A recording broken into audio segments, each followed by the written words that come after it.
বন্ধুমহল foundation SSC batch 95 মানবতার সেবায় কাজ করা বিভিন্ন ধরনের সামাজিক কার্যক্রম আমরা পরিচালনা করে আসছি। ছানিজনিত অন্ধ আর নয়, অপারেশনে চক্ষু ভালো হয় স্লোগানকে সামনে রেখে নীলফামারীর জলঢাকায় বন্ধুমহল ফাউন্ডেশন ও এসএসসি 95 ব্যাচের উদ্যোগে মানবতার সেবায় বিনামূল্যে চক্ষু শিবির অনুষ্ঠিত হয়েছে।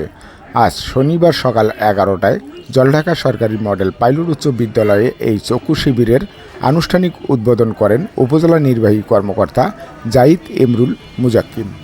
আপনারা যে নিজেদের স্বার্থের বাইরেই গিয়ে যে সাধারণের জন্য চিন্তা করতেছেন, তাদের জন্য আপনার চক্ষু শিবির, কম্বল, শীতবস্ত্র বিতরণ থেকে শুরু করে বৃক্ষরোপণ, বিভিন্ন ধরনের সামাজিক কার্যক্রম পরিচালনা করতে এটি সত্যিই প্রশংসার দাবিদার। এই জন্য আপনাদের উপজেলা প্রশাসনের পক্ষ থেকে ধন্যবাদ এবং কৃতজ্ঞতা জানাই রংপুর চক্ষু হাসপাতাল থেকে আগত চিকিৎসকবৃন্দদের, যারা আপনারা এখানে এত দূর থেকে কষ্ট করে এসেছেন এই ওনাদের ডাকে সাড়া দিয়ে।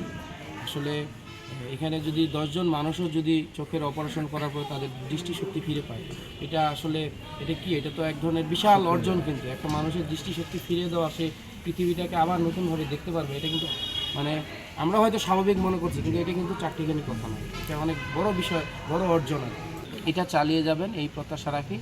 এ সময় উপস্থিত ছিলেন জলঢাকা থানা অফিসার ইনচার্জ আরজু মোহাম্মদ সাজ্জাদ হোসেন, প্রধান শিক্ষক আমিনুর রহমান বিএসসি, ফাউন্ডেশনের পরিচালনা পর্ষদের চেয়ারম্যান মনিরুজ্জামান লাবলু, ব্যবস্থাপনা পরিচালক শাহিদুজ্জামান শাহিদ, সভাপতি তাজুল ইসলাম মাস্টার, সাধারণ সম্পাদক শামীম নেওয়াজ, সাংগঠনিক সম্পাদক মনিরুজ্জামান লেবু, কৃষি বিষয়ক সম্পাদক সোলাইমান গনি স্টালিন ও আইসিটি বিষয়ক সম্পাদক মুশফিকুর রহমান মিজু সহ আরও অনেকে।